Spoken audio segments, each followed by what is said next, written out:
चलिए देखिए, एग्रीकल्चर में बहुत सारे, खास करके अगर हम एग्रोनॉमी से रिलेटेड बात करें तो ऐसे अलग अलग टाइप के सिस्टम हैं, जैसे cropping system, farming system, mix farming, crop rotation, बहुत सारी चीज़ें हैं। मतलब इतनी सारी चीज़ें हैं कि आपको कंफ्यूज कर देती हैं। वो ये सब टर्म एक दूसरे से मिलती जुलती हैं। तो अभी इन्हीं को अपन समझेंगे। और ये जो मैं जितनी भी चीज़ें आज के लेक्चर में बताऊंगा ना, इनकी डेफिनेशन रटने की बजाय आप समझने की कोशिश करना। मैं हर एक चीज़ को एग्जाम्पल दे करके समझाऊंगा, तो आप उसको प्रैक्टिकली ज़्यादा लेना, बजाय उसकी डेफिनेशन को किताबों में जो लिखा हुआ है उसको रटने की बजाय उसको समझने की कोशिश करना, तो आपके लिए ज़्यादा बेनिफिट रहेगा। ठीक है, तो कंपैरिजन करके समझाएंगे जिन जिन चीज़ों में कन्फ्यूज़न बहुत ज़्यादा होता है। जैसे कि एक फार्मिंग सिस्टम होता है और एक मिक्स फार्मिंग होता है। दोनों की डेफिनेशन आप किताबों में पढ़ो तो एक जैसी लगती है, प्रैक्टिकली भी अगर इनको करके देखो तो भी एक जैसा है। तो दोनों में अंतर क्या है? एक होता है फार्मिंग सिस्टम, ठीक है, और दूसरा होता है एक मिक्स फार्मिंग। तो एक है फार्मिंग सिस्टम और एक है मिक्स फार्मिंग। दोनों में क्या फर्क है? देखो, कोई भी एक किसान ले लो, ये रहे हमारे किसान भाई, ठीक है, इनके पास काफी बड़ा खेत है, एक बहुत अमीर किसान है भाई ये। हालांकि अपने इंडिया के अंदर ऐसा बहुत कम होता है कि किसानों को अमीर कहा जाए, लेकिन वही किसान है। किसान भी अमीर होने चाहिए, क्यों नहीं होने चाहिए भाई अमीर, बिल्कुल कह सकते हैं। किसान है, बहुत अमीर है, बहुत पैसे वाला है, एकदम साइंटिफिक तरीका अपनाता है, बहुत पढ़ा लिखा है। और ख़ास करके हम जैसे लोग हैं, आप जैसे लोग हैं जो एग्रीकल्चर से डिग्री लिए हुए हैं, उनको तो सबसे ज़्यादा ध्यान देना चाहिए। आप जॉब पर भी ध्यान दो, जॉब भी कीजिए, लेकिन अपने घर में अगर एग्रीकल्चर वगैरह है तो उसको मॉडर्न कीजिए।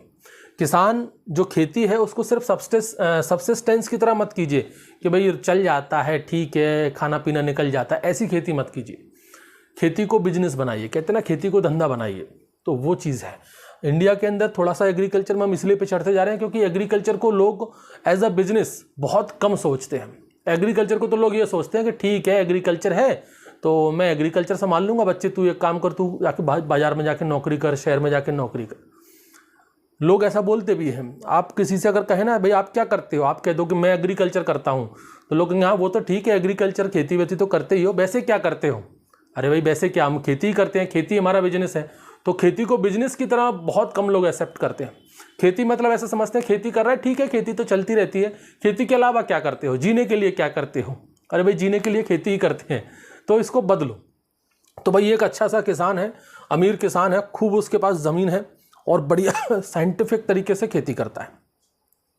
मान लीजिए उसके पास ये 10 हेक्टेयर की ज़मीन है, ठीक है, बहुत होता है 10 हेक्टेयर। अब इस 10 हेक्टेयर ज़मीन में वो मैनेज करेगा। इसके पास सारी चीज़ें हैं, जितने भी रिसोर्सेज चाहिए वो सारे रिसोर्सेज इसके पास हैं। खास करके एग्रीकल्चर में क्या रिसोर्सेज चाहिए? लैंड चाहिए, लेबर चाहिए और कैपिटल चाहिए। ये 3 मोस्ट इंपॉर्टेंट चीज़ें हैं जो एग्रीकल्चर में लगती हैं। क्या क्या? लैंड, लेबर और कैपिटल। और एक और लिख लो भाई, रिसोर्सेस। और भी बहुत सारे जो रिसोर्सेस हैं जिन पे इनपुट वगैरह और बाकी चीज़ें आ जाती हैं। तो लैंड, लेबर, कैपिटल और रिसोर्सेस में बेसिकली तो रिसोर्सेस, ये तीनों रिसोर्सेस ही हो गए, ठीक है। हम रिसोर्सेस में इनपुट बोल देते हैं कि ढेर सारे इनपुट भी हैं उसके पास। तो ये भरपूर है उसके पास। ज़मीन देखो 10 हेक्टेयर है। लेबर, भाई इतना अमीर किसान है, इतना बड़ा किसान है, इतनी सारी ज़मीन को अकेले तो नहीं संभालेगा, उसके पास लेबर भी है, फैमिली भी उसकी काफ़ी बड़ी है, तो वो फैमिली को भी एज अ लेबर की तरह यूज़ कर लेता है। उसके पास काफ़ी सारा पैसा भी है। रिसोर्सेज में अगर हम बात करें तो उसके पास पानी की पूरी व्यवस्था है, इरीगेशन की पूरी फैसिलिटी है, पास में से कोई नदी जा रही है, नाला निकल रहा है, मतलब हर चीज़ है उसके पास, ठीक है। बाजार में बगल में उसका मार्केट है, तो बहुत आसानी से, बहुत इजीली वो, भाई कैपिटल तो उसके पास है ही, आसानी से उसको सीड अवेलेबल हो जाएगा, फर्टिलाइजर, एवरीथिंग, सब कुछ है। अब बस करना क्या है, इसको यहाँ पर पूरा एक सिस्टम अपनाना है। मतलब यहाँ पर इस 10 हेक्टेयर में सिर्फ उसको खेती नहीं करनी, एक खेत से जुड़े हुए जितने भी एंटरप्राइजेस हैं उन सबको कंबाइन करना है। Combination of various farm enterprises. क्योंकि इतना सब कुछ होने के बाद, ध्यान रखना, उस किसान के पास इतना सब कुछ होने के बाद अगर वो सिर्फ इसमें खेती ही करता है, केवल और केवल इसमें क्रॉप कल्टीवेशन ही कर रहा है, तो वो बहुत बड़ा बेवकूफ़ है। फिर वो ठीक तरीके से इन सभी चीज़ों को यूटिलाइज नहीं कर पा रहा है। उसके पास जो लैंड लेबर कैपिटल है, जो उसके पास रिसोर्सेज हैं, उनका वो प्रॉपर यूटिलाइज नहीं कर पाएगा अगर वो सिर्फ खेती ही करेगा। तो खेती के अलावा उसको बहुत सारी, भाई ज़मीन बहुत ज़्यादा है, थोड़े से एरिया में खेती कर लो, थोड़े से एरिया में फिशरी का भी काम कर लो, ठीक है, थोड़े से एरिया में पोल्ट्री का भी काम कर लो, थोड़े से एरिया में आप एनिमल हस्बेंड्री यानी कि कैटल वेटल ये सारी चीज़ें, गाय भैंस वगैरह, इन सब चीज़ों पर भी आ जाओ। इवन थोड़े से एरिया में आप चाहो तो एग्रो फॉरेस्ट्री भी कर लो, कुछ 4-5 बीघा में, ये सारी चीज़ें आप कर सकते हो। आप चाहो तो यहाँ पर थोड़े से एरिया में बी कीपिंग भी कर सकते हो। ये तो मैंने 10 हेक्टेयर है, बहुत से लोग तो ऐसे हैं उनका 100-100 हेक्टेयर ज़मीन होती है, तो वो अपने रिसोर्सेज का प्रॉपर यूटिलाइजेशन कर सकते हैं अगर वो इन सभी चीज़ों को यहाँ पर फॉलो करते हैं, क्योंकि ये सभी क्या है, एक दूसरे से कोरिलेटेड हैं। किसी का वेस्ट मटेरियल किसी के लिए काम आ जाता है। एनिमल हस्बेंड्री से जो वेस्ट मटेरियल मिलेगा वो क्रॉप में काम आ जाएगा, क्रॉप का जो वेस्ट मटेरियल निकलेगा वो एनिमल के लिए काम आ जाएगा। तो ये सब एक दूसरे से क्या है, इंटर रिलेटेड है, एक दूसरे से कनेक्टेड है। तो ऐसे फार्म एंटरप्राइजेज जो एक दूसरे से इंटर रिलेटेड हो, उन सब का कॉम्बिनेशन हमें एक ही जगह पर अपनाना है, जिससे हम ये सारी चीज़ों का प्रॉपर तरीके से यूज़ कर सकें। आपके पास लैंड है, पूरी ज़मीन का आप अच्छे से यूज़ कर पाओगे। आपके पास लेबर है, फैमिली भी काफ़ी बड़ी है, एक्स्ट्रा लेबर भी है, तो उनका भी आप प्रॉपर यूटिलाइजेशन कर पाओगे। आपके पास काफ़ी सारा पैसा है, तो इस पैसे में कैपिटल जो है उसको भी आप अच्छे से यहाँ पर मैनेज कर पाओगे। और अलग अलग तरह के रिसोर्सेज हैं, आपके पास इनपुट है, तो उनका भी आप यहाँ पर यूज़ कर पाओगे। तो यहां पर क्या करना, और ये सारी चीजें आपको करनी है कैसे, साइंटिफिक तरीके से, साइंटिफिक मेथड से आपको ये सारी चीजें करनी है। तो यहां पर जो कॉम्बिनेशन आपको बनाना है अलग अलग फार्म एंटरप्राइजेस का, वो सब कुछ आपको साइंटिफिक तरीके से परफॉर्म करना है। आपको क्रॉप कल्टीवेशन करना है साइंटिफिक तरीके से, पोल्ट्री एनिमल हस्बेंड्री वाला जो हो गया, बी कीपिंग हो गया, फिशरी हो गया, एग्रो फॉरेस्ट्री हो गया, सब चीज़ आपको साइंटिफिक तरीके से करनी है।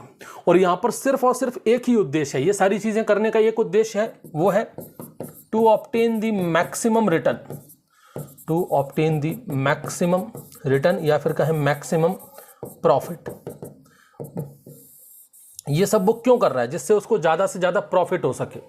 भाई उसके पास सारी चीज़ें हैं, उन सब का वो अच्छे तरीके से यूटिलाइज करेगा और मैक्सिमम प्रॉफिट लेगा।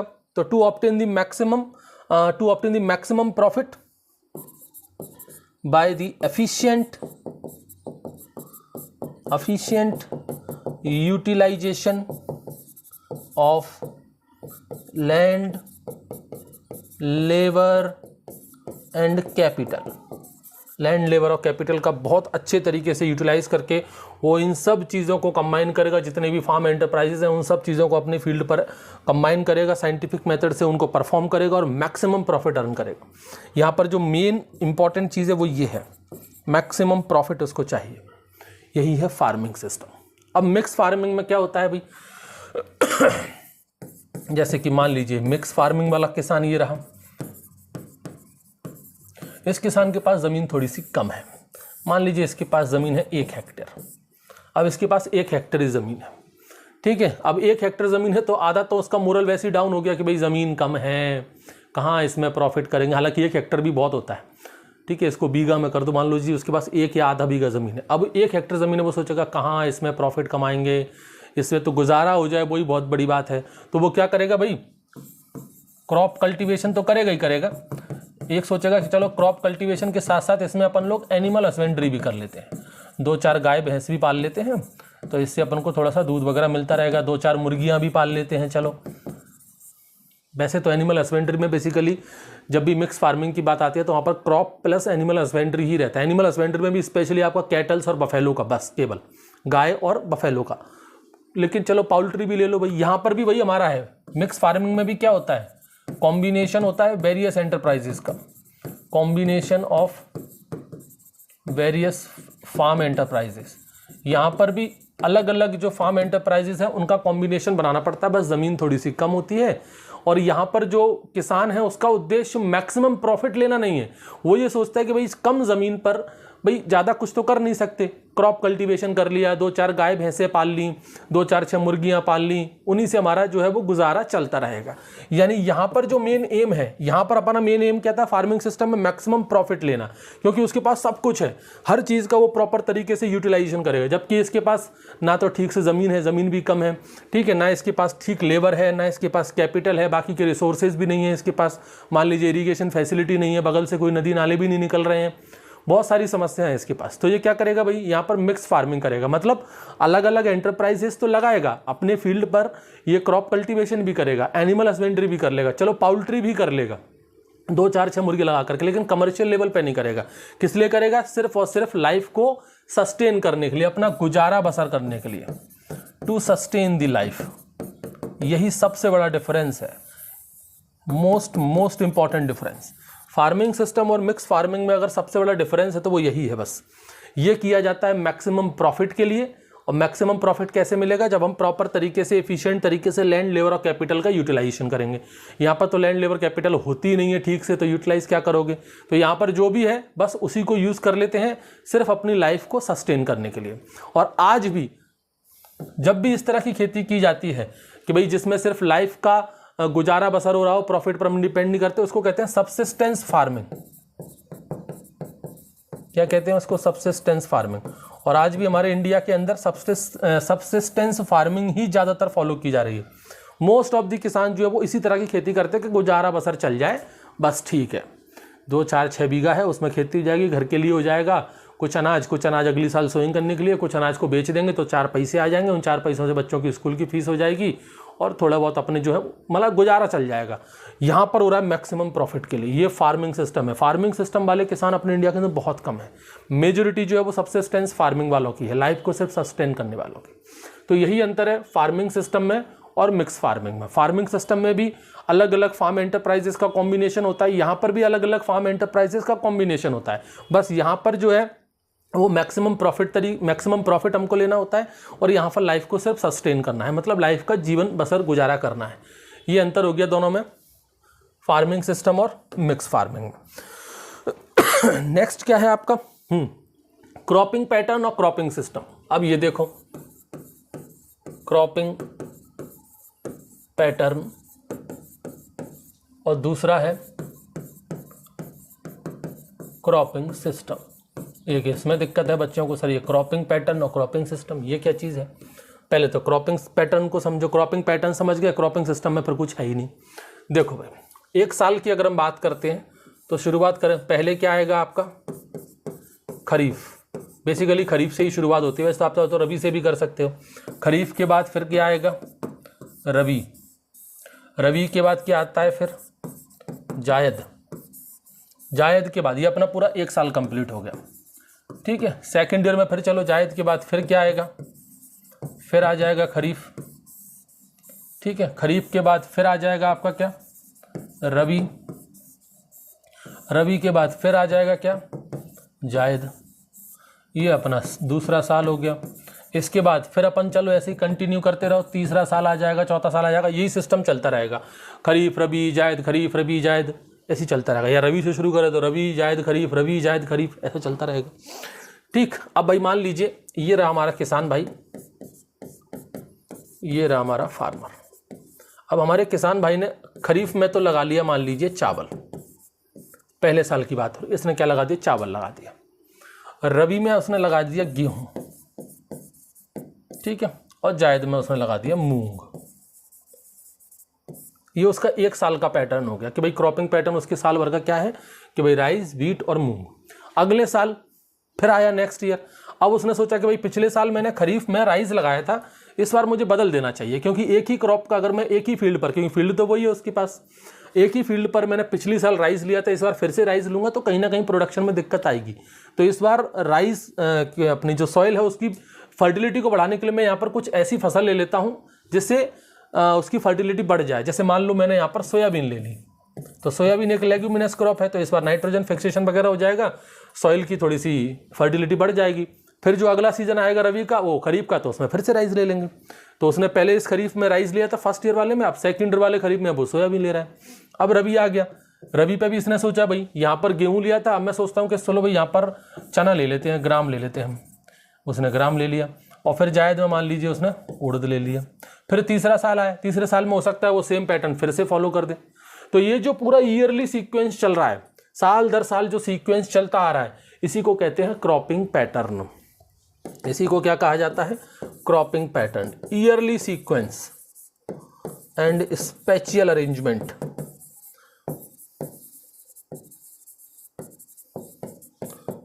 Special arrangement of the crop on a given area, एक दिए गए एरिया में, एक दिए गए लैंड पर जो क्रॉप का ईयरली सीक्वेंस चला आ रहा है, जो क्रॉपिंग पैटर्न चला आ रहा है, वो क्रॉपिंग पैटर्न उसी को कहते हैं। अब इस क्रॉपिंग पैटर्न को हमने ये देखते हो कि भाई ऐसे ऐसे करना है। अब इसको मैनेज कैसे करोगे? इस क्रॉपिंग पैटर्न को मैनेज करने को ही हम क्या कह देते हैं? Cropping system. That means cropping system क्या हो गया? क्रॉपिंग पैटर्न प्लस उसका मैनेजमेंट।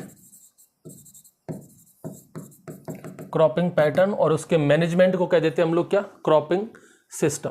अगर मैं एक साल की बात करूं, इस एक साल की अगर मैं बात करता हूं, अगर पूछ ले हमारे इंडिया के अंदर जो बेस्ट क्रॉपिंग सिस्टम है वो कौन सा है? बेस्ट क्रॉपिंग सिस्टम, ये हमारे इंडिया का ऐसा कोई क्रॉपिंग सिस्टम जो सबसे ज्यादा एरिया कवर करता हो, तो वो है राइस और व्हीट का। Rice and wheat cover the largest area in India. तो राइस और व्हीट वाला जो क्रॉपिंग सिस्टम है, ये अपने इंडिया के अंदर मैक्सिमम जगह यही होता है कि भाई खरीफ में हम राइस लेते हैं और रबी में हम लोग व्हीट लेते हैं, उसी फील्ड पर, उसी एरिया में। तो राइस और व्हीट जो है वो मैक्सिमम एरिया कवर करता है, लार्जेस्ट एरिया कवर करता है इंडिया के अंदर। इस पर IMP लगा दीजिए, इस पर क्वेश्चन आता है। तो हाईएस्ट एरिया जो क्रॉपिंग सिस्टम में कवर होता है, तो क्रॉपिंग सिस्टम क्या है? सिंपली जो क्रॉपिंग पैटर्न है उसके मैनेजमेंट को ही क्रॉपिंग सिस्टम कहा जाता है। उसके बाद भाई नेक्स्ट हेडिंग क्या है? नेक्स्ट हेडिंग बताओ। सोलो फार्मिंग और मल्टीपल फार्मिंग। ये देखो, एक होता है सोलो फार्मिंग और दूसरा है मल्टीपल फार्मिंग। सोलो फार्मिंग और दूसरा कौन सा है? Multiple farming. ये भी बड़ा आसान है, इसको भी समझो। डेफिनेशन की जगह पहले प्रैक्टिकली समझ लो। देखो, यूजुअली आपके घर में, आपके गांव में जो खेती होती है ना, वो यही है, सोलो फार्मिंग। भाई ये हमारा कोई किसान भाई है। अब बच्चे के सर किसान को बार बार ऐसा क्यों बनाते? चलो ये मैं हूँ, ठीक है। ये कौन है? ये मैं हूँ। तो मैं भी एक किसान ही हूँ, ठीक है। ये मैं हूँ, ये मेरे पास ज़मीन है। मान लीजिए कि मेरे पास ये 1 हेक्टर की ज़मीन है, ठीक। मैंने इस 1 हेक्टर ज़मीन में, मान लीजिए खरीफ सीज़न है अभी, और इस खरीफ सीज़न में मैंने इसमें पैडी लगा दिया। तो पूरे 1 हेक्टेयर में एक समय में, मान लीजिए समय चल रहा है अपना अभी 2022, तो 2022 खरीफ में 1 हेक्टर ज़मीन पे मैंने क्या लगाया? पैडी लगाया। यानी कि एक बार में एक ही ज़मीन पर मैंने सिर्फ एक फसल उगाई है। ये ज़मीन वही है, 1 हेक्टर एरिया है, समय भी वही है, एक ही सीज़न है, और फसल भी सिर्फ एक लगा रहा हूँ। यूजुअली यही तो करते हैं सब लोग। भाई जो हमारा फील्ड होता है, उस फील्ड में हम एक बार में एक ही फसल तो उगाते हैं। ऑब्वियस सी बात है भाई, एक बार में एक ही फसल तो उगाओगे। कहीं देखो भाई वो गेहूं का खेत है, वो देखो वहाँ पर, देखो वो वहाँ पर मस्टर्ड लगी हुई है, वो देखो वहाँ पर चना लगा हुआ है। तो ये क्या है आपका? This is a solo cropping. एक फील्ड में एक बार में एक फसल उगाई जा रही है, that is the solo farming. इसी को क्या कहा जाता है? Solo farming. और इसी को हम लोग कहते हैं क्या? मोनोक्रॉपिंग। इसी को क्या कहा जाता है? मोनोक्रॉपिंग। तो सोलो फार्मिंग और मोनोक्रॉपिंग दोनों एक ही बात है, चाहे तो आप सोलो फार्मिंग कहें या मोनोक्रॉपिंग कहें। तो सबसे ज़्यादा कॉमन जो होती है वो यही होती है, मोस्ट कॉमन इन इंडिया। हमारे इंडिया के अंदर खास करके तो यही होती है, सबसे ज़्यादा कॉमन यही होती है, जिसको हम लोग सोलो फार्मिंग कहते हैं या फिर हम मोनोक्रॉपिंग भी कह सकते हैं, ठीक। अब मान लीजिए कि अगर मैं इसी को रिपीट करूं, बार बार रिपीट करूं, जैसे 2022 खरीफ में मैंने सेम फील्ड पर, क्योंकि मेरे पास एक ही फील्ड है, अलग अलग फील्ड तो है नहीं, तो मेरे पास ये एक ही फील्ड है 1 हेक्टर का। 2022 खरीफ में मैंने यहाँ पैडी लगाया। 2023 में फिर खरीफ सीजन आएगा, मैं फिर सेम ज़मीन पर फिर से पैडी लगाऊंगा। फिर 2024 में फिर खरीफ सीजन आएगा, मैं फिर से उस पर पैडी लगा दूंगा। तो ये जो सेम फसल को मैं वापस से रिपीट कर रहा हूँ year after year, same piece of land पर। ध्यान रखना, ज़मीन भी चेंज नहीं कर रहा मैं, उसी ज़मीन पर, बस साल बदलता जा रहा है, सीजन भी खरीफ आ रहा है, फसल भी वही है, क्रॉप भी वही है, बस केवल ईयर बदल रहा है। तो ये जो रिपीटेटिव ग्रोइंग में कर रहा हूं सेम क्रॉप की on the same piece of land, इसे कह देते हैं मोनोकल्चर। इसे क्या कहा जाता है? मोनोकल्चर। तो मोनोकल्चर क्या होता है भाई? Repetitive growing of same crop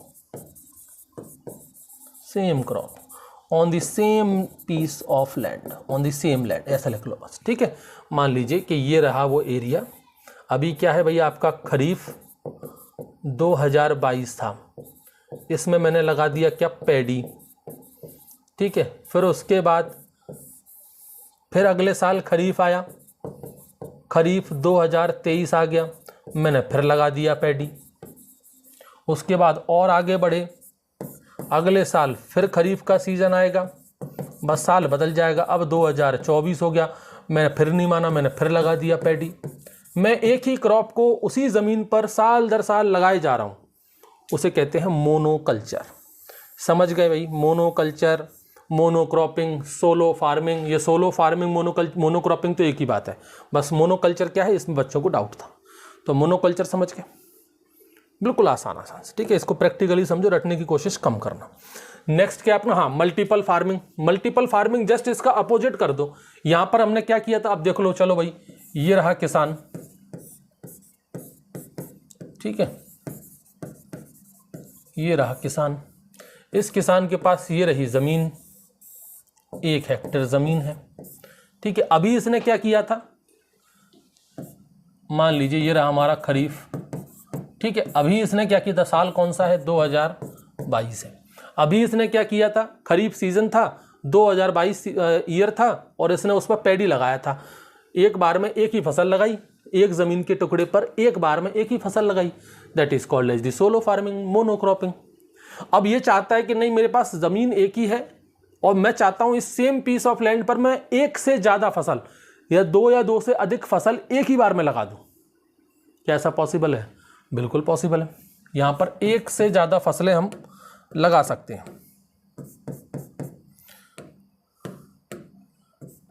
एक से ज्यादा फसलें हम यहां पर लगा सकते हैं। एक ही जमीन है, सेम ईयर है, सेम सीजन है, लेकिन फसल जो है वो 2 से ज्यादा है, 2 और more crop grown on the same land. Same land पर हमने 2 या 2 से अधिक क्रॉप को बो दिया, वो हो गया आपका मल्टीपल फार्मिंग।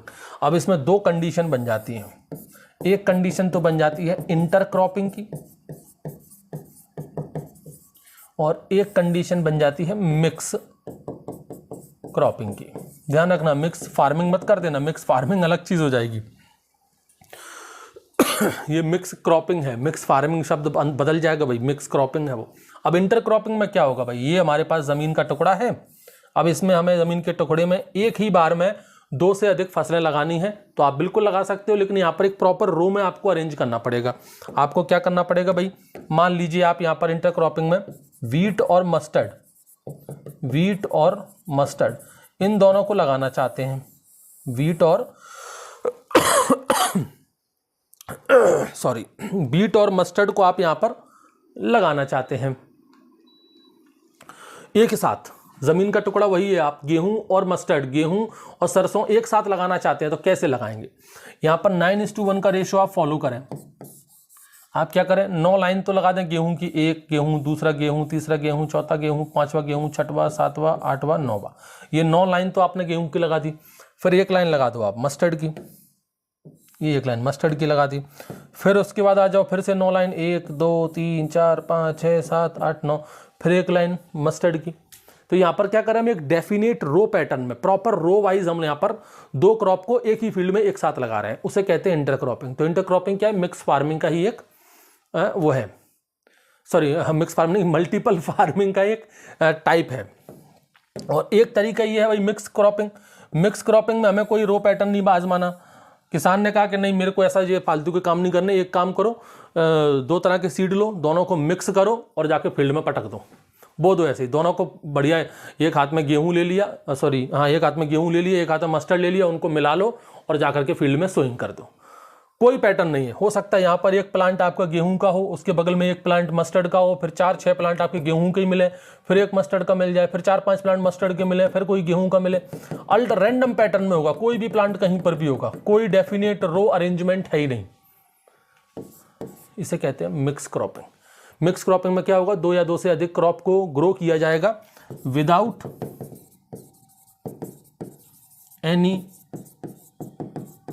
डेफिनेट रो मेथड, रो अरेंजमेंट या रो पैटर्न, किसी भी तरह का कोई रो पैटर्न यहाँ पर नहीं होगा, जबकि इंटरक्रॉपिंग में एक पर्टिकुलर रो पैटर्न में किया जाता है। इसमें इंटरक्रॉपिंग पर IMP लगा दीजिए, मोस्ट इंपॉर्टेंट है, इसको डिटेल में पढ़ना है अपन को। अभी इंटरक्रॉपिंग बहुत बड़ा है, यहाँ पर इंटरक्रॉपिंग से जुड़ी बहुत सारी चीज़ें पढ़ेंगे। इतनी बात समझ में आ गई? ये आपका मल्टीपल फार्मिंग हो गया, उसमें 2 टाइप हो गए, इंटरक्रॉपिंग और मिक्स क्रॉपिंग। मिक्स क्रॉपिंग को यहीं ख़त्म कर दो। अब आते हैं इंटरक्रॉपिंग के ऊपर। इंटरक्रॉपिंग देखो, इंटरक्रॉपिंग क्या है?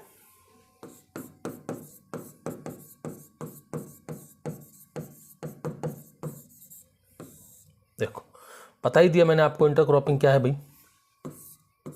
ये सेम पीस ऑफ लैंड है, इसमें हम क्या करते हैं भाई, 2 या 2 से अधिक क्रॉप को हम लोग ग्रो करवा रहे हैं on a same land, same piece of land पर, ठीक है, विद डेफिनेट रो पैटर्न, एक प्रॉपर रो पैटर्न बना करके। जैसे कि अच्छा, सबसे बेहतरीन एग्जांपल हमने क्या बताया, गेहूं का और मस्टर्ड का, ठीक है। इस एग्जांपल को भी याद कर लेना, 9:1 के रेशियो में लगाया जाता है गेहूं और मस्टर्ड। इसके अलावा आप चाहें तो यहाँ पर ग्राम प्लस मस्टर्ड का एग्जांपल भी याद कर सकते हैं, ग्राम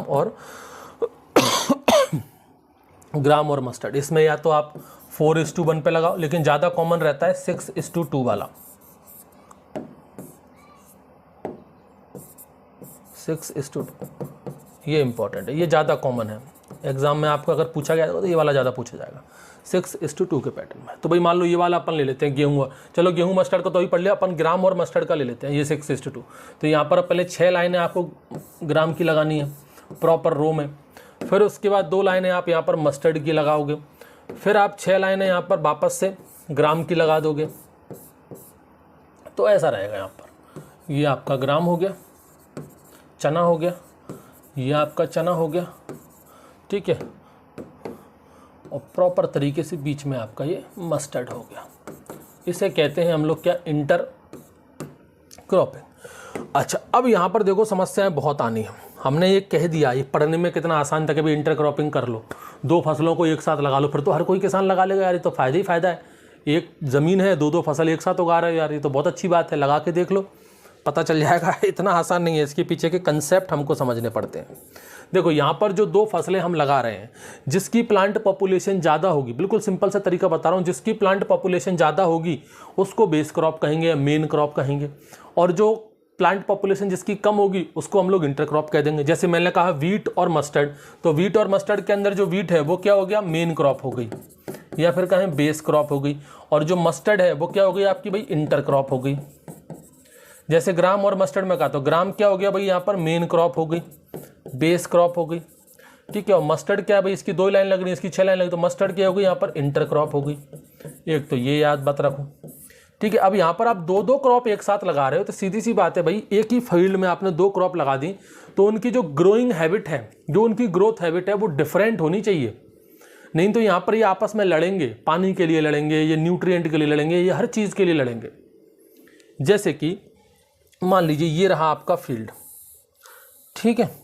अब मान लीजिए अपन ने यहाँ पर कोई 2 क्रॉप लगाई है, एक क्रॉप लगा दी अपन ने ए और दूसरी क्रॉप लगा दी अपन ने बी, ठीक है। दोनों की जो ग्रोथ हैबिट है वो सेम है, दोनों की ग्रोथ हैबिट क्या है आपकी, सेम है, बिल्कुल सेम ग्रोथ हैबिट है। जिस समय इसको न्यूट्रिएंट की जरूरत पड़ेगी उसी समय इसको भी न्यूट्रिएंट की जरूरत पड़ेगी। दोनों को एक ही समय न्यूट्रिएंट की जरूरत पड़ेगी, तो सीधी सी बात है दोनों के बीच में कंपटीशन होगा, दोनों के बीच में कंपटीशन होगा, तो प्रॉपर न्यूट्रिएंट वो टेकअप नहीं कर पाएंगे, आपस में लड़ेंगे, कोई ज़्यादा न्यूट्रिएंट टेकअप कर लेगा, कोई कम न्यूट्रिएंट टेकअप कर लेगा। बच्चे यहाँ पर कहेंगे सर न्यूट्रिएंट ज़्यादा दे दो, तो कैसा है, अरे ज़्यादा दे दोगे फिर भी तो यहाँ पर लड़ाई होगी ना, फिर भी यहाँ पर आप ये ज़्यादा ले जाएगा, ये कम ले जाएगा, हो सकता है ये ज़्यादा ले जाए वो कम ले जाए, जिसके प्लांट ज़्यादा होंगे वो ज़्यादा ले जाएगा, कम वाला कम पे रह जाएगा। कहने का मतलब है ग्रोथ हैबिट सेम होगी तो इनके बीच में कॉम्पिटिशन होना ही होना है, सीधी सी बात है, ग्रोथ हैबिट डिफरेंट होनी चाहिए। तो यहाँ पर कुछ कंडीशंस हैं इंटरक्रॉपिंग के लिए, कुछ इंपॉर्टेंट कंडीशन। पहली कंडीशन, जो 2 क्रॉप हम लगा रहे हैं, both crop must have different habitat, different growth habitat, दोनों की ग्रोथ हैबिटेट डिफरेंट होनी चाहिए। मतलब सेम कह सकते हैं अपन सेम फैमिली के या सेम जीनस वाले या कह सकते हैं सेम कैटेगरी वाले ना हो। जैसे कि मान लीजिए हम कहें कि भाई यहाँ पर 2 क्रॉप हम ले रहे हैं, वो दोनों क्रॉप सीरियल्स की ना हो, दोनों ही क्रॉप लेग्यूमिनस ना हो। जैसे कि मान लीजिए मैं यहाँ पर कहूँ कि मैंने गेहूँ ले लिया और गेहूँ के साथ मान लीजिए मैं बारले भी लगा रहा हूँ, तो गेहूँ और बारले इन दोनों की इंटरक्रॉपिंग क्या पॉसिबल है? लगाने को तो कुछ भी लगा लो, लेकिन इन दोनों की इंटरक्रॉपिंग कभी सक्सेसफुल होगी नहीं, क्योंकि ये भी आपका क्या है, सीरियल फैमिली का है, ये भी आपका सीरियल फैमिली का है, दोनों एक ही फैमिली के हैं, ग्रोथ हैबिटेट दोनों की सेम है। आप ऐसा कीजिए कि भाई एक लगा लीजिए सीरियल वाला और उसके साथ कोई दूसरा लगा दीजिए किसी दूसरी फैमिली का। मान लीजिए आप एक दूसरा लगा दीजिए लेग्यूमिनस, मान लीजिए आपने गेहूं के संग लगा दिया यहाँ पर चना, गेहूं के संग चना लगा दो, तो गेहूं तो हो गया आपका सीरियल में और चना आपका कौन सा हो गया, लेग्यूम में हो गया। अब ये जो लेग्यूम वाला है इसकी ग्रोथ हैबिट अलग होगी, चने की ग्रोथ हैबिट अलग होगी। ऊपर से ये लेग्यूम है वो नाइट्रोजन फिक्सेशन भी करेगा, तो नाइट्रोजन फिक्सेशन करके ये खुद को नाइट्रोजन तो देगा ही देगा, साथ में गेहूं को भी नाइट्रोजन मिल जाएगा। फायदा ही फायदा है यहाँ पर। तो इस तरह का जो इंटरक्रॉपिंग पैटर्न होगा जिसमें डिफरेंट ग्रोथ हैबिट होगी वो पॉसिबल है, वो सक्सेसफुल रहेगा, उसमें फायदा रहेगा। इस तरह के पैटर्न में बिल्कुल भी इंटरक्रॉपिंग नहीं करनी चाहिए। तो एक कंडीशन तो ये है कि both crop must have the different growth habit. दूसरा, इनकी जो पीक न्यूट्रिएंट डिमांड है वो डिफरेंट ग्रोथ हैबिट हो, मतलब डिफरेंट स्टेज पर आनी चाहिए। इसमें आपको एक और एग्जांपल दें अपन, इसको हटाई देना, इसका क्या मतलब है। जैसे पोटैटो, सॉरी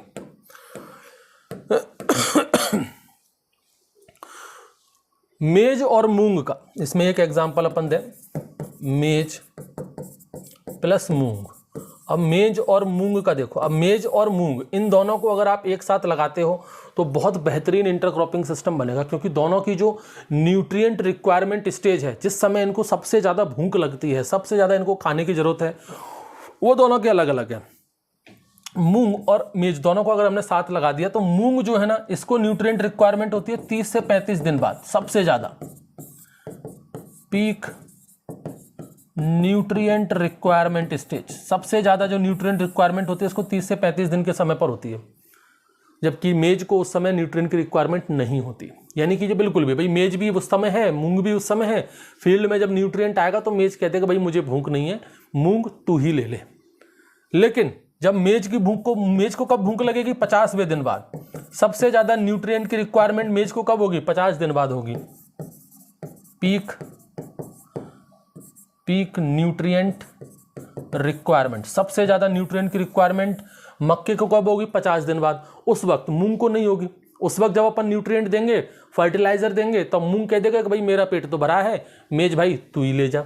तो इस तरह से ये आपस में समझौता करके खाएंगे, क्योंकि दोनों की ग्रोथ स्टेज अलग अलग है, पीक रिक्वायरमेंट जो न्यूट्रिएंट की रिक्वायरमेंट है वो अलग अलग है। वैसे तो न्यूट्रिएंट हमेशा ही लेते हैं, लेकिन जहाँ पर सबसे ज़्यादा न्यूट्रिएंट की रिक्वायरमेंट होगी वो अलग अलग है। तो ये सबसे बेस्ट एग्जाम्पल है अगर हम कहें तो उनकी जो पीक न्यूट्रिएंट रिक्वायरमेंट स्टेज है वो भी अलग अलग होनी चाहिए, तभी इंटरक्रॉपिंग आपकी सक्सेसफुल हो पाएगी। ठीक है, अब देखो ये जो इंटरक्रॉपिंग है ये 2 टाइप के होते हैं।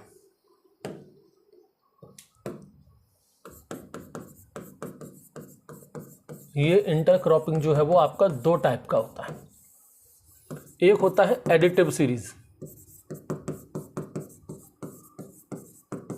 एडिटिव सीरीज, इसी को हम लोग कह सकते हैं सप्लीमेंट्री सीरीज,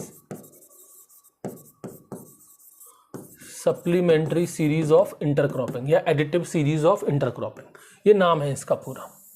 और दूसरा है आपका replacement series, replacement series of intercropping, या फिर इसी को कह सकते हैं हम लोग कॉम्प्लीमेंट्री सीरीज ऑफ इंटरक्रॉपिंग। तो चाहो तो रिप्लेसमेंट सीरीज ऑफ इंटरक्रॉपिंग कहो या कॉम्प्लीमेंट्री सीरीज ऑफ इंटरक्रॉपिंग कहो, चाहो तो इसको एडिटिव सीरीज ऑफ इंटरक्रॉपिंग कहो या सप्लीमेंट्री सीरीज ऑफ इंटरक्रॉपिंग कहो। बहुत आसान तरीका है। जैसे कि मान लीजिए ये अपना फील्ड हो गया, इस फील्ड में मान लीजिए हमने शुगर केन लगाया हुआ है, तो ये रहा मेरा शुगर केन। आपको पता है शुगर केन के बीच की दूरी कितनी होती है, काफ़ी ज़्यादा होती है। ये शुगर केन के बीच की दूरी यूजुअली अगर हम बात करें तो 90 सेंटीमीटर की दूरी हम रखते हैं। इनके बीच की दूरी कितनी है, 90 सेंटीमीटर है।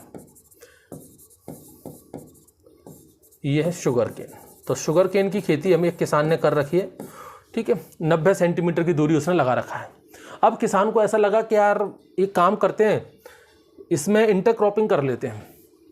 तो वो क्या करेगा कि भाई 90 सेंटीमीटर तो बहुत ज़्यादा है, वो सोचेगा एक काम करो इसके बीच में 90 सेंटीमीटर के ठीक बीच में आलू की खेती कर देते हैं, बीच में एक काम करते हैं आलू बो देते हैं।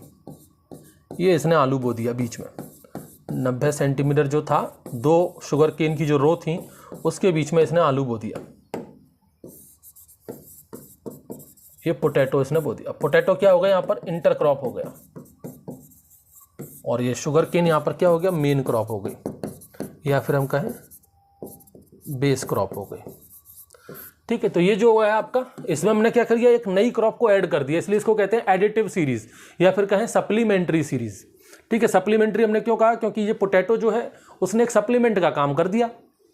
भाई यील्ड इसको आपको शुगर केन से तो मिलेगी मिलेगी, अब पोटैटो से भी कुछ ना कुछ यील्ड मिल जाएगी आपको, सप्लीमेंट का काम कर दिया, एडिटिव सीरीज। तो यहाँ पर भाई ये जो प्लांट पॉपुलेशन है किसकी, क्वेश्चन यहां से आता है कि भाई जो प्लांट पॉपुलेशन है ऑफ द बेस क्रॉप की, जो बेस क्रॉप की प्लांट पॉपुलेशन है वो आपकी सेम रहेगी, ध्यान रखना, remain same as per the requirement, as per the recommended population, जो भी रिकमेंडेड, क्योंकि यहां पर हमने एक भी शुगर केन के प्लांट को डिस्टर्ब नहीं किया है।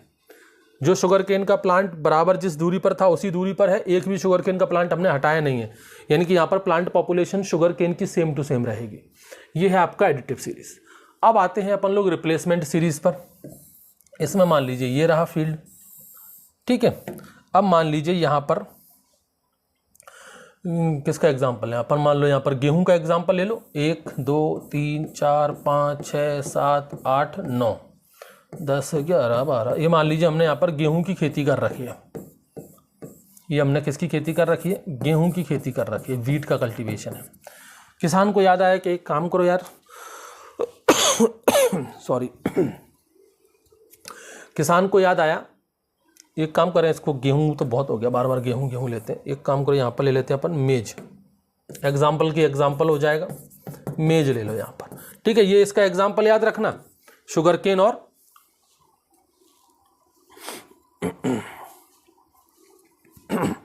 शुगर केन और पोटैटो का एग्जाम्पल याद रखना। इसमें अपन देख लो, इसमें मेज और पोटैटो का एग्जाम्पल, मान लीजिए मेज की हमने खेती कर रखी है।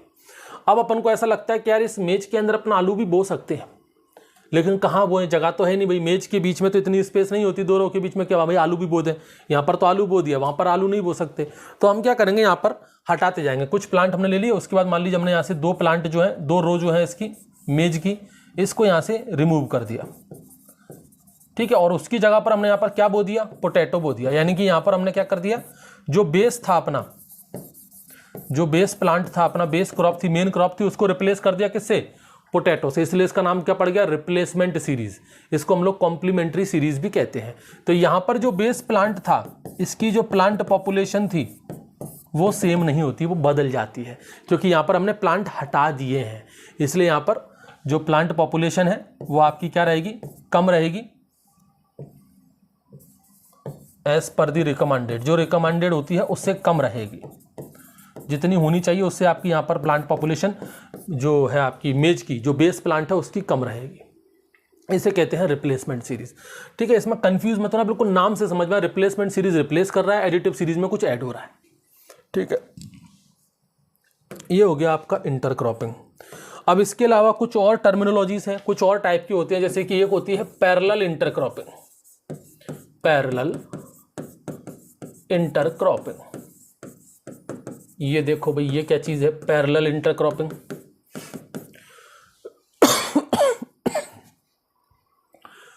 पानी है, चलो रहने दो, कोई नहीं। तो एक होती है अपनी पैरेलल इंटरक्रॉपिंग। पैरेलल इंटरक्रॉपिंग में क्या है, जीरो कंपटीशन। जो 2 प्लांट अपन ले रहे हैं, जो 2 क्रॉप हम ले रहे हैं, उन दोनों क्रॉप की ग्रोथ हैबिट बिल्कुल अलग अलग होगी। जैसे हमने बताया था अभी मेज और मूंग का, तो मेज और मूंग की ग्रोथ हैबिट बिल्कुल अलग है। उन दोनों को अगर साथ में ग्रो कराओगे तो उनके बीच में जीरो कंपटीशन रहेगा, वो होता है parallel cropping, zero competition between the 2 crops. जो भी 2 क्रॉप हम ले रहे हैं इंटरक्रॉपिंग में, उनके बीच में जीरो कंपटीशन होगा। एग्जाम्पल के तौर पर लिख लो यहां पर क्या, मेज प्लस मूंग। ठीक है, नेक्स्ट हेडिंग क्या है आपकी, कंपेनियन क्रॉपिंग। Companion intercropping. ये कंपेनियन इंटरक्रॉपिंग क्या है? यहाँ पर पहले हमको सोलो क्रॉपिंग में देखना पड़ेगा। जैसे कि मान लीजिए एक फसल है ए और एक दूसरी क्रॉप है बी। मान लीजिए इस ए की अभी हमने इसकी सोलो क्रॉपिंग की है, मतलब इसको अकेला उगाया है। इसको भी हमने बिल्कुल सोलो क्रॉपिंग कर रहे हैं। दोनों की हमने क्या की है? सोलो क्रॉपिंग की है। इसकी भी सोलो क्रॉपिंग है और इसकी भी सोलो क्रॉपिंग है। ए को भी हमने अलग एक फील्ड में उगाया, बी को भी अलग फील्ड में उगाया। हमने देखा कि भाई जब इसको सोलो क्रॉपिंग कर रहे हैं तो मान लीजिए इसकी उपज आ रही है 20 कुंटल पर हेक्टेयर और बी की उपज आ रही है 15 कुंटल पर हेक्टेयर। ठीक है, अब अगर इन दोनों को हम एक साथ इंटरक्रॉपिंग कर दें, ए और बी इन दोनों को एक साथ एक ही फील्ड पर इंटरक्रॉपिंग करके उगाएं, तब भी इनकी यील्ड जो है वो सेम ही है, 20 कुंटल पर हेक्टेयर और बी की 15 कुंटल पर हेक्टेयर। यील्ड दोनों की सेम आ रही है। ऐसा केस अगर बन जाए कि भाई दो फसलें हैं, दो क्रॉप हैं, वो सोलो क्रॉपिंग में भी सेम यील्ड दे रहे हैं, इंटरक्रॉपिंग में भी सेम यील्ड दे रहे हैं, इसको कह देते हैं अपन क्या? Companion cropping. एक होता है फिर अपना synergetic cropping, synergistic cropping, not synergetic, synergistic cropping. Synergistic intercropping का है या क्रॉपिंग का है? इंटरक्रॉपिंग। इसमें भी अपना भाई पहले सोलो क्रॉप को देखना पड़ेगा। मान लीजिए एक सोलो क्रॉप है ए और एक दूसरी है बी। ये अकेली जब उगाए जा रहे तो इसकी उपज आ रही है 20 कुंटल पर हेक्टेयर, इसको उगाया जा रहा है तो इसकी उपज आ रही है मान लीजिए 15 कुंटल पर हेक्टेयर।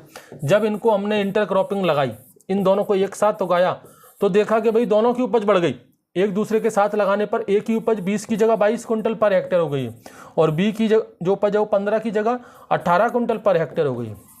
यानी सोलो क्रॉपिंग में जो यील्ड मिल रही थी वो इंटरक्रॉपिंग में ज़्यादा मिलने लगी।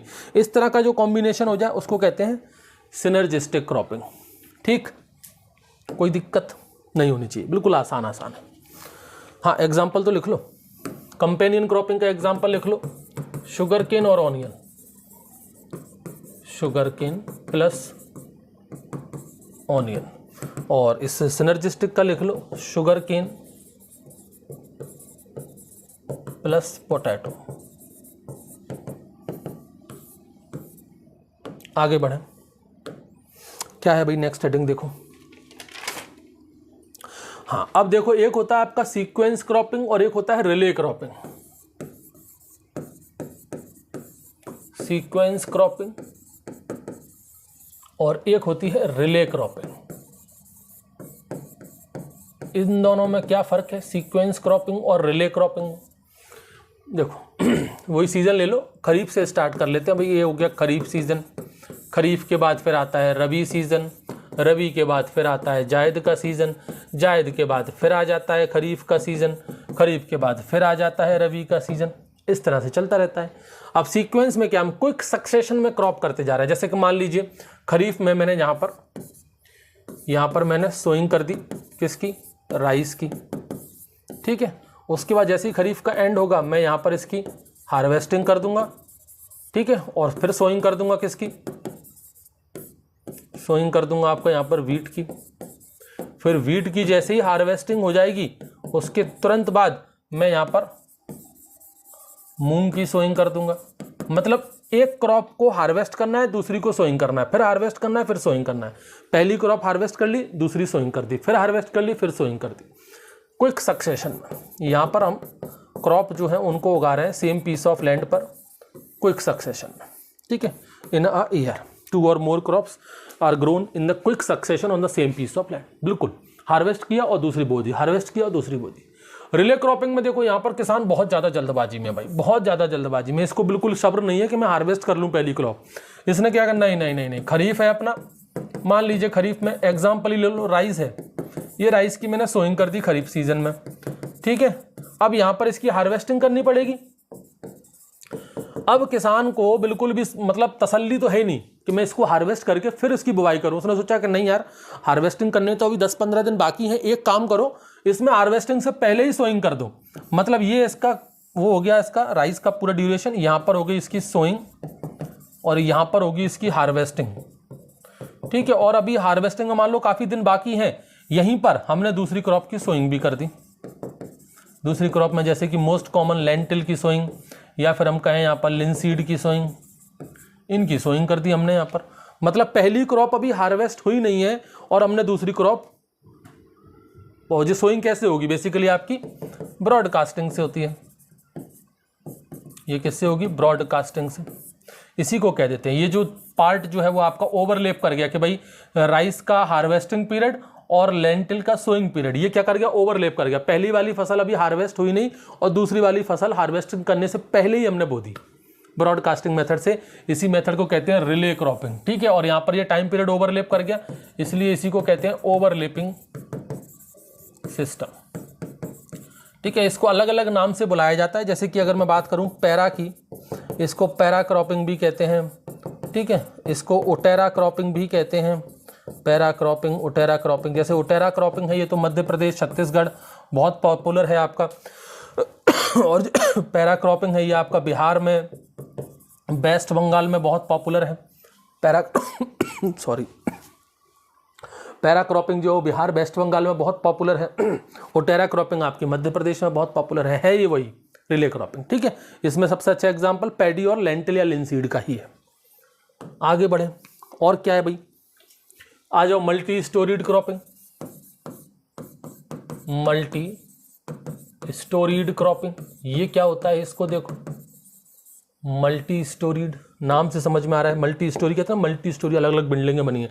यहाँ पर हम जो है दो या दो से अधिक क्रॉप को ग्रो करते हैं ऑफ द डिफरेंट हाइट, 2 और मोर क्रॉप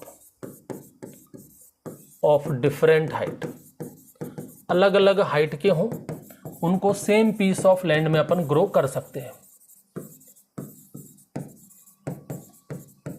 2 या 2 से अधिक क्रॉप जो कि अलग अलग हाइट के हों। जैसे कि मान लीजिए ये मैंने लगा दिया एक प्लांट कोकोनट का, ठीक है। ये मान लीजिए फिर दूसरा प्लांट लगा हुआ है यहाँ पर कोकोनट का। अब बीच में काफ़ी सारी जगह है, तो यहाँ पर जो बीच में जगह बची है, यहाँ पर मान लीजिए मैंने लगा दिया कोकोआ लगा दिया, या मान लीजिए मैंने यहाँ पर लगा दिया पाइनएप्पल लगा दिया। तो कोकोआ तो इतने छोटे छोटे प्लांट होंगे, पाइनएप्पल के इतने छोटे छोटे प्लांट होंगे। तो यहाँ पर अलग अलग हाइट के प्लांट हमने लगाए हैं। बेसिकली ध्यान रखना यहाँ पर मल्टी स्टोरी में डिफरेंट हाइट, मतलब एक प्लांट तो यहाँ पर टॉल होना चाहिए और दूसरा जो रहेगा वो आपका शॉर्ट होना चाहिए। एक टॉल हाइट वाला होना चाहिए, एक शॉर्ट होना चाहिए, मतलब एक प्लांट लंबा एक प्लांट छोटा। जो टॉल वाला प्लांट होगा ना उसकी कुछ कैरेक्टरिस्टिक याद रखना। टॉल प्लांट उसी को बनाना, मल्टी स्टोरेज क्रॉपिंग में टॉल प्लांट उसी को बनाना जो हाई सनलाइट इंटेंसिटी के लिए टॉलरेबल हो, क्योंकि भाई ये कोकोनट के प्लांट है, इनके ऊपर डायरेक्ट सनलाइट पड़ेगी, इनके अंदर एवोपोरेशन ज़्यादा होगा। तो भाई जो टॉल प्लांट है वो आपके टॉलरेंट होने चाहिए हाई लाइट इंटेंसिटी के लिए। तो टॉल प्लांट उन्हीं को रखें जो हाई लाइट इंटेंसिटी के लिए टॉलरेबल हैं या फिर एवोपोरेशन के लिए टॉलरेबल हैं, ठीक। और जो ड्वार्फ है वो अगर मान लो आपके हाई लाइट इंटेंसिटी के लिए सेंसिटिव है, बहुत ज़्यादा तीव्रता की लाइट आती है उसके लिए सेंसिटिव है, उनको ड्वार्फ